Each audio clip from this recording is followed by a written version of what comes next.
The first 18 months of his presidency have repeatedly revealed the fallacy of that pledge, as myriad members of Trump's cabinet and senior staff have departed, often under suspicious circumstances, even as the president himself has railed against the ineptitude of people who still work for him.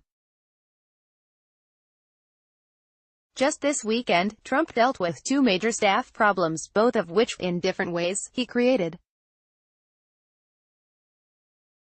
The first was a series of interviews by Omarosa Manigault-Newman, a former aide to the president, in which she alleged, among other things, that she had been offered money to stay silent after leaving the White House. Manigault-Newman also claimed that she secretly taped White House Chief of Staff John Kelly firing her in the Situation Room. And on Monday morning, she released an audio recording to NBC's Today of an apparent phone conversation with Trump that suggested he was unaware of her firing before it happened. Omarosa's tell-all memoir of her time in the White House comes out this week. The second came when Trump, amid a now regular Twitter tirade regarding the special counsel probe, derided Attorney General Jeff Sessions as scared, stiff and missing in action, and, yes, that capitalization is in the original tweet. The twin episodes highlight the why behind the massive staff volatility in Trump's White House. He relies almost totally on his gut in the hiring process. He plays aides against each other for sport. He runs incredibly hot and cold on staff, and he is more than willing to publicly embarrass or shame those who work for him. The Trump of The Apprentice, which, by the way, is where the billionaire's path first crossed with Omarosa, is the Trump that now sits behind the resolute desk in the Oval Office.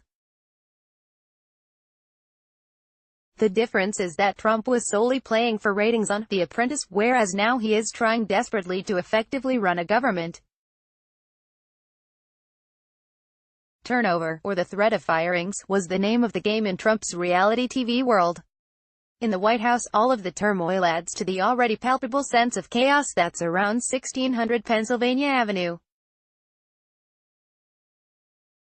Already, 57% of Trump's team staffers have left the White House in just its first year and a half, according to statistics maintained by Brookings Institute's Catherine Dunn-Tempest.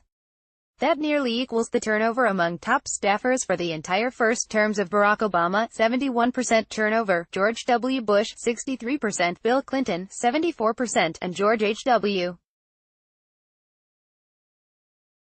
Bush, 66%. Tempest's data may actually undersell the changes in Trump's administration, given that she only counts one departure for each office. So, while Trump has had 5 communications directors since being elected president, they only count as one departure in Tempest's calculations. Focusing just on cabinet secretaries, the numbers are equally stunning for Trump. He's already seen 7 cabinet officials, 3 in his first year, 4 in his second, leave in his first 18 months in office. Obama had 0 cabinet departures in his first year and 4 in his second. George W. Bush lost only 4 cabinet members in the entirety of his first 4 years. Again, those numbers may underestimate the chaos of Trump's cabinet. His second pick to be the Secretary of Veterans Affairs, White House physician Ronny Jackson, was forced to withdraw after a series of negative stories about his conduct on the job emerged. Trump has clashed with Homeland Security Secretary Kirstjen Nielsen over border security. He has reportedly derided Commerce Secretary Wilbur Ross as past his prime in meetings. And then there is Sessions. No cabinet member, past or present, has been bullied by Trump more than the nation's top law enforcement professional.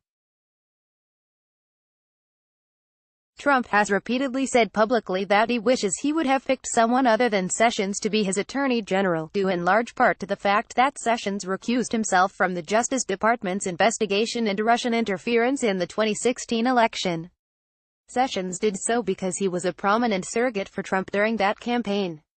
The president has never forgiven him. Trump has referred to the former Alabama senator in tweets as beleaguered, very weak, and disgraceful. He has teased Sessions by referring to him as Mr. McGoo, and on and on. What Trump has not done, inexplicably, is fire Sessions. And neither has Sessions quit. Instead, the two men remain locked in a what to all the world looks like a game of chicken between two willful teenagers.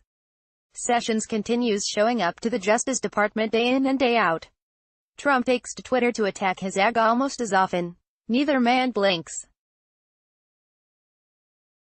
The result, like so much of Trump's wildly unpredictable management style, is disorder, disarray and disorganization. Turnover and uncertainty rarely create a well-functioning work environment. And because of Trump's tendency to openly discuss and deride both those who have left his side and those who continue to work within his administration, he launches a series of storylines that not only highlight the pandemonium within his ranks but also crowd out other, more positive stories for his White House. The latest tweet on Sessions and the ongoing Omarosa Michigas are prime example of this latter reality. Both of those narratives will drive this week's news cycles. Trump, at least outwardly, seems entirely unbothered by the constant churn within his senior staff. "The one that matters is me," he told Fox News' Laura Ingraham last November. "I'm the only one that matters.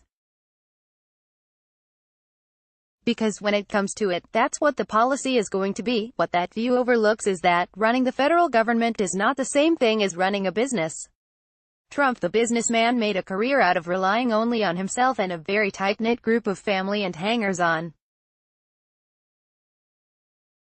While he has tried to do the same in Washington, his daughter and son-in-law both work for him in the White House, he has met with far less success. Whether Trump is playing the long game, and that his consolidation of power will, in the end, create major wins for the country, remains a topic of some debate. What is beyond argument is this: the first 18 months of Trump's administration make clear that his plan to bring together the best and most serious people has failed miserably.